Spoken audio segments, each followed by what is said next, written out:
Do another match breakdown here. Let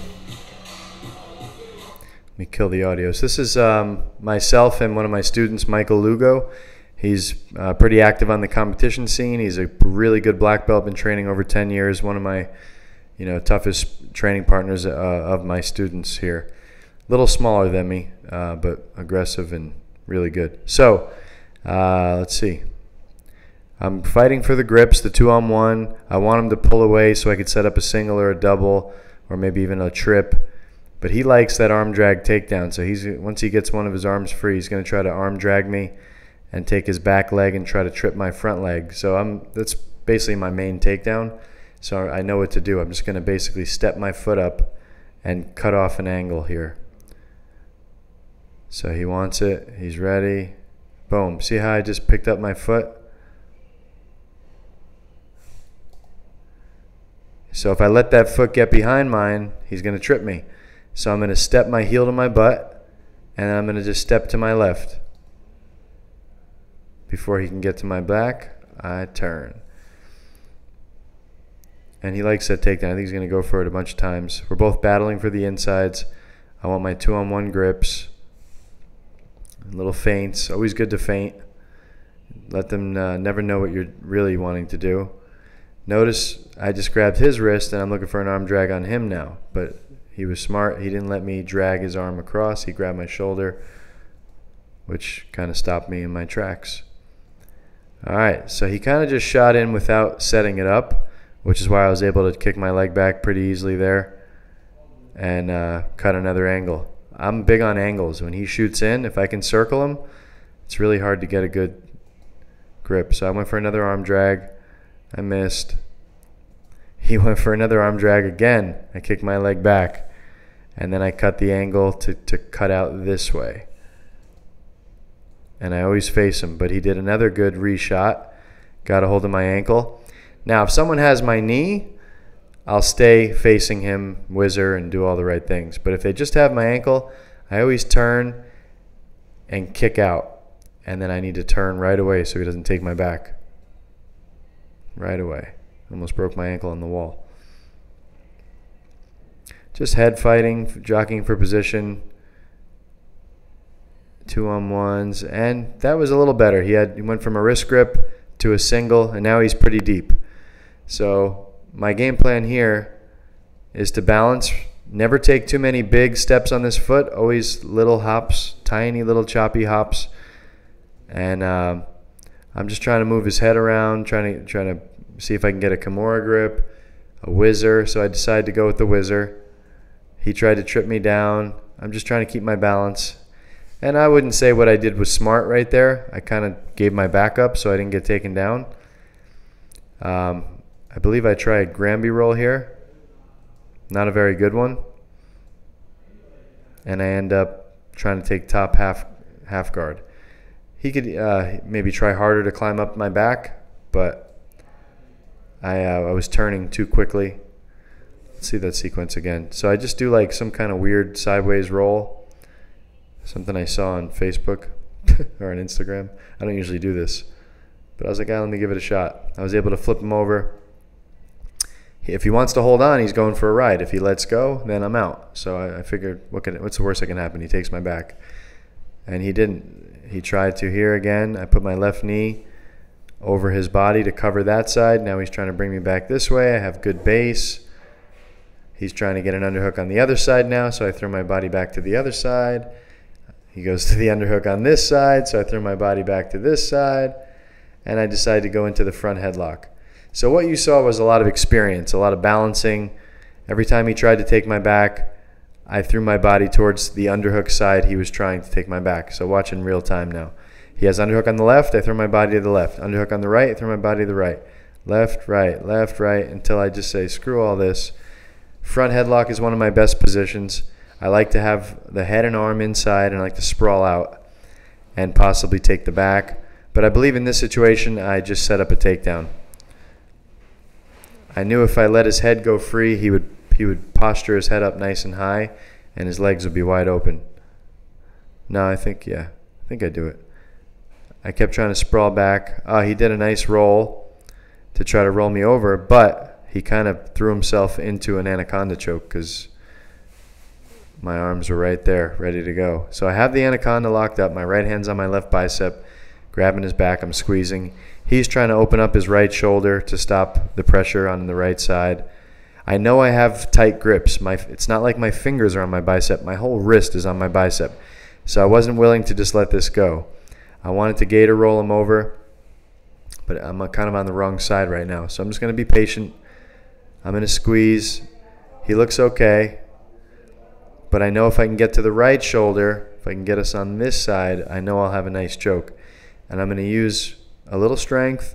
I'll use my legs and just the ability that I have right now. Yep. So I waited, made him think I wanted to stay. And now I rock him to the correct side. And immediately I want to throw my leg over that elbow, because if he opens his elbow up, he's going to pull his shoulder off his neck and he's not going to choke. So I want to use my left leg over his elbow and put that extra pressure. But he did a good job of getting back to his knees, but I know I have everything tight now. I tried pulling a guard. He tried passing. If I were him, I'd be grabbing my right hand around my right leg and opening my legs and pulling that shoulder off, because I could see it's starting to get tight now. And again, guys, if you have a perfect grip, don't let it go. Like you could see, a lot of my hand is on that bicep. It's not like just fingers. It's a good grip. And I know I'm going to get it if I can get that. And now I'm squeezing. And he's upset because we're filming. He's like, damn it, that was on tape. But it's all good. My students don't have the ego problem. All right. Back for more wrestling. And again, sometimes we wrestle, sometimes we don't. Today I wanted to wrestle more. A lot of times I'll just pull guard. But I don't like just pulling guard with him because he's really good at passing. And today I just wanted to stay on top. All right, so this is the Uchimata. I don't do this a whole lot, but I know when somebody's body locking me on the side of me and they're like starting to walk to my back, as long as I can get my hips lower than his and get my right leg to his right leg and get that whizzer lift, I know I could get a good, and he was stepping. It was perfect timing, not just on my part, but bad timing on his part of making that step when he did. And you see his feet crossed. He should never be crossing his feet because he's off balance now. He should have a wide base behind me. And then I was able to kick his legs out from under him. Now right now he could decide to release me and base his right hand, but he was in it for the long haul. It was kind of too late when he released. Another thing and we both laugh about it. Another thing he could have done is try to re-roll me right now. So instead of just landing, just keep using the momentum to re-roll. So we'll look at it one more time because I like this one. Boom. Now, I landed with him having a deep underhook, so I know he can come out to take my back. So there's two options. I can try to get that front headlock again if I'm really fast, or just turn the opposite way and get under this leg with your right arm, which is what I decided to do. So the back's not there anymore. You either get an arm underhook or a leg underhook. Right now I had a leg underhook. Now I'm looking for the Kimura grip because it was just there. And he's pretty strong, so it's hard to just take it. So I got to take my time and peel. And I'm faced the wrong way to finish it. I was going to go to my knees, but I could feel him starting to come to his knees. So now I was able to trap this arm. And anytime I trap this arm with my legs, I like to get that wrist lock right here, at least just to break the grip. I see it now. It's enticing. Looks like I didn't do it. I usually do it. Looking back, I would have done it.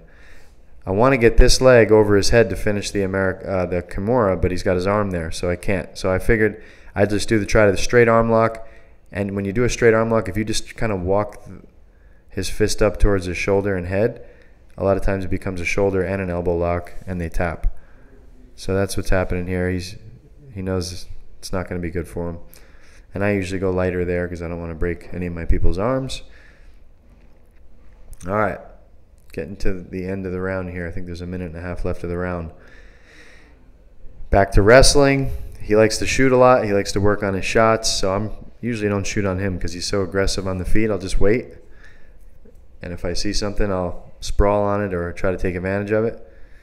So I'm just kind of waiting, actively waiting, faking, staying low, and there he goes. And, it's a huge advantage when you know the guy's going to shoot because you're just ready. So I'll always go to the head. I got grips on his hands so he couldn't finish a shot. And he went for that leg again. Again, I turn. If he only has the ankle, I turn and rip out. If he has the knee, I stay facing him.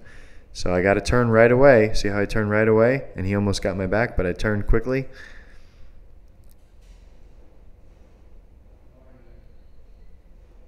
So now I got a body lock, but it's over an arm.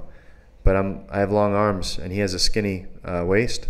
So I figured if I can keep lowering this and lowering this, I could chop him down with a body lock takedown. But as I was doing it, I believe he just jumps guard. Yeah. I think that would be considered a takedown in a tournament, though, because it was at the same time.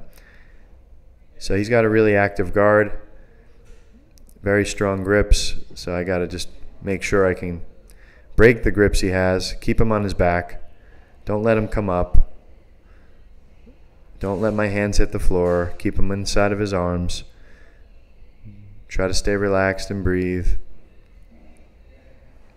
And I like to open the guard sometimes by putting my elbow deep and then just kind of turning my body.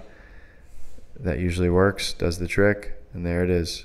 So now he's got a good open guard too. So it looks like he just wants to get up. He didn't want to mess around on his back with me, so he just did a good post. I tried to keep pushing him down, We ran out of the real estate, and he just gets up.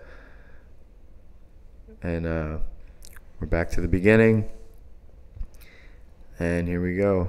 Back to wrestling. I think there's only a few seconds left. He may try one more shot. And that's it. Good roll. So, yeah.